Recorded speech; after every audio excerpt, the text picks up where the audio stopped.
Lords of Chaos is a biographical film that focuses on a young man's quest in the city of Oslo, Norway, to launch the most extreme form of music ever created. The film recreates a string of events that took place in the early 1990s that ultimately resulted in a very violent outcome. It tells the story of the beginnings of Norwegian black metal and its most notorious band, Mayhem, led by self-proclaimed leader Euronymous, who created a sort of cult-like phenomenon around himself known as the Black Metal Inner Circle, a controversial group with a flair for publicity, burning churches, and eventually cold-blooded murder. This is an incredibly special movie for me because extreme metal is actually my favorite form of music. It's what I mostly listen to, and it was actually, for me as well as most probably for a lot of other black metal fans, the early Norwegian black metal scene and the band Mayhem that really got me into this style of music. I actually dug up my old shirt for you guys even, and I will never forget when I first heard the opening riff for Mayhem's De Mysteries Dom Satanas title track. I just felt like it was the most disorientating, disturbing, intense, relentless, and unnerving piece of music I have ever heard, and I still feel that way to this very day.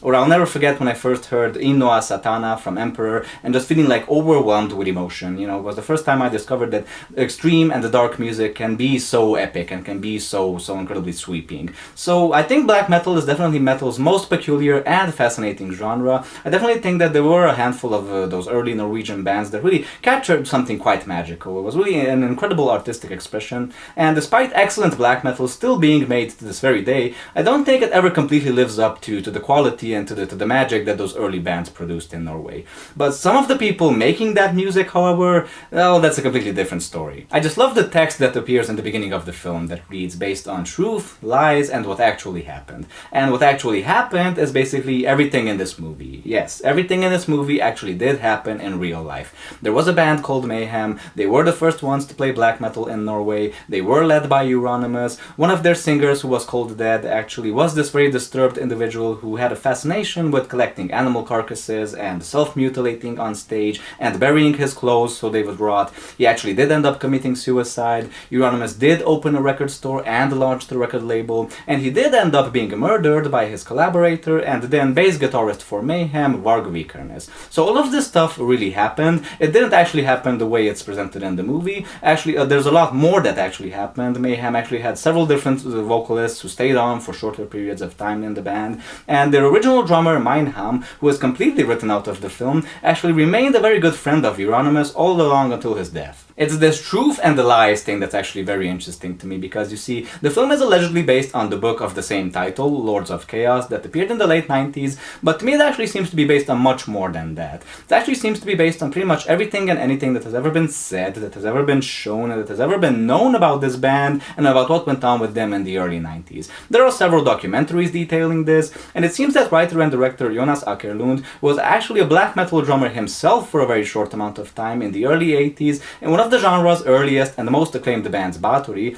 a band that ended up actually influencing all of the Norwegian bands later on. It really seems that this director really tried his damnedest to get all of the facts straight. He really seems to have collected all of the pictures and all of the video recordings and pretty much gathered all of the bits and pieces of information from all the interviews and everything to really come up with his best possible interpretation of what happened. The main character of the film is definitely Euronymous. You are supposed to sympathize with him. It's his story more than anyone else's. It's his point of view. It starts and ends with him, you know, with rehearsing with Mayhem in his parents' house to his gruesome murder. Now, the real-life Euronymous was quite an interesting figure. His personality has actually been the subject of debate for several different reasons. You see, during the late 80s, early 90s, Mayhem was indeed becoming a pretty well-known band in the underground, but, you know, they were playing black metal, so they really didn't attract any mainstream media attention at all. And while Euronymous did give interviews, there are basically no video recordings of him talking. We have pictures of him, so we know what he looks like, but we really don't know how he was as a person, and I only found a single interview that has a recording of his voice. And when Euronymous did give interviews,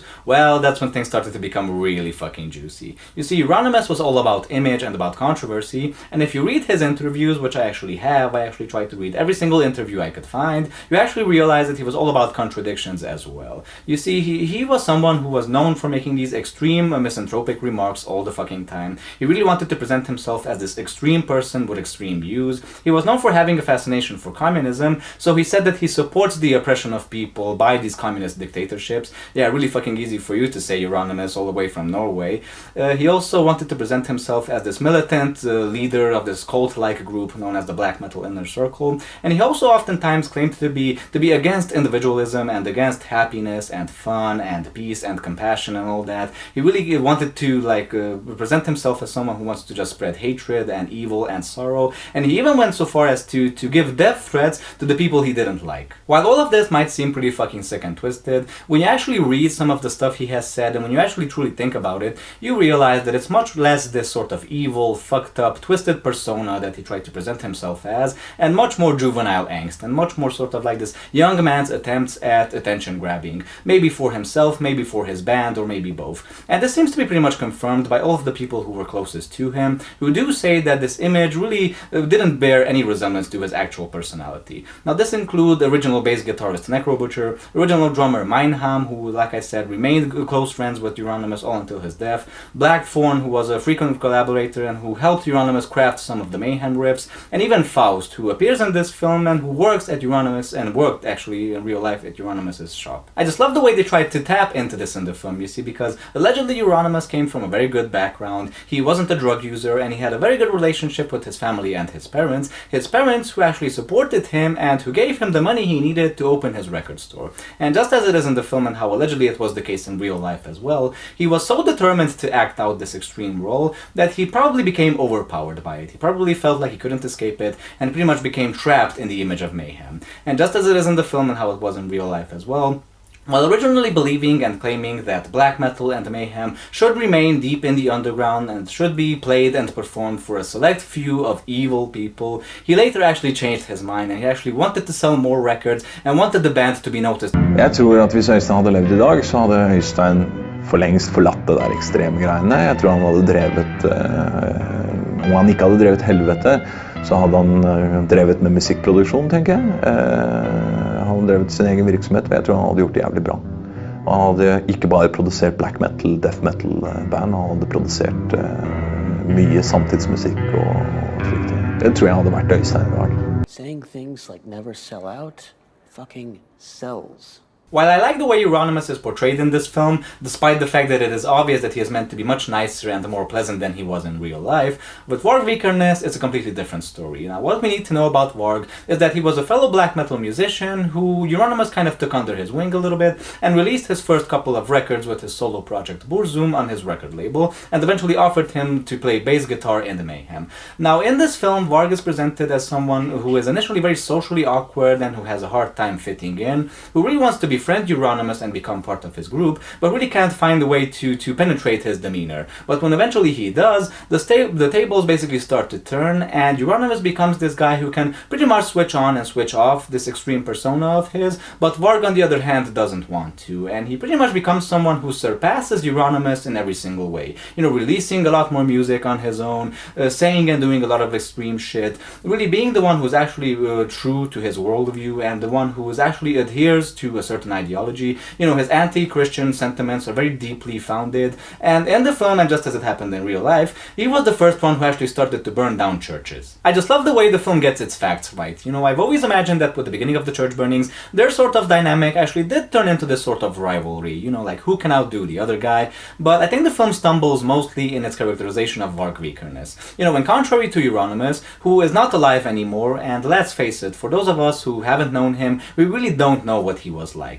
You know, we can only base our knowledge on the stuff we have heard from the people who actually did know him. So, you know, it's much easier for us to accept him in the way he is portrayed in this film. You know, Varg Vikernes, on the other hand, is not only very much alive and very much a free man, he has given several interviews during the decades, and he actually has a vlog on YouTube on which he posts regularly about his views about basically anything and everything. Having watched all of this material with Varg, you know, I can definitely say that he is unique. You know, he has a very unique way of speaking, he has an accent, accent, he has these mannerisms, and the way he expresses himself, and his very distinct sense of humor. You know, all of these traits that make him who he is. And the actor portraying him is really, I don't think, trying to imitate that in the slightest, which might actually be a good thing. Maybe if he would have tried, it would have actually turned into a pretty embarrassing imitation. And his acting is definitely the most questionable in the film. I definitely don't think it's awful. I bought it. I think we do get a pretty well realized character here. I bought his delivery, but never for a single second did I buy that I was watching Varg Vikernes in this film, which is pretty sad because, you know, he is presented as pretty much a dumbass. And Varg Vikernes, you know, I'm not trying to defend him because I think he has some pretty questionable views on race and history and all that. The man is pretty racist, but, you know, I can't deny that he is not like this. You know, he is pretty funny and pretty charming and intelligent and incredibly fun to watch, actually. You see, Varg Vikernes might be many things, but the film presents him as something I think he is definitely not, which is a misogynist. You see, in the film he attracts a lot of groupies who he has sex with and who he treats like trash, which I definitely don't think is something that happened in real life. It also presents him as pretty much a hypocrite. You know, he is the one who accuses Euronymous of trying to sell out and not being underground enough and not being true enough and trying to commercialize mayhem, but it's actually him who's the one who's reveling in the success and who is craving for the attention, actually ending up going to the press and talking to them about the church burnings and the murders and all that. I applaud the film for trying to present us with events that actually took place in reality, but I kind of think it stumbles in desperately trying to present us with these two characters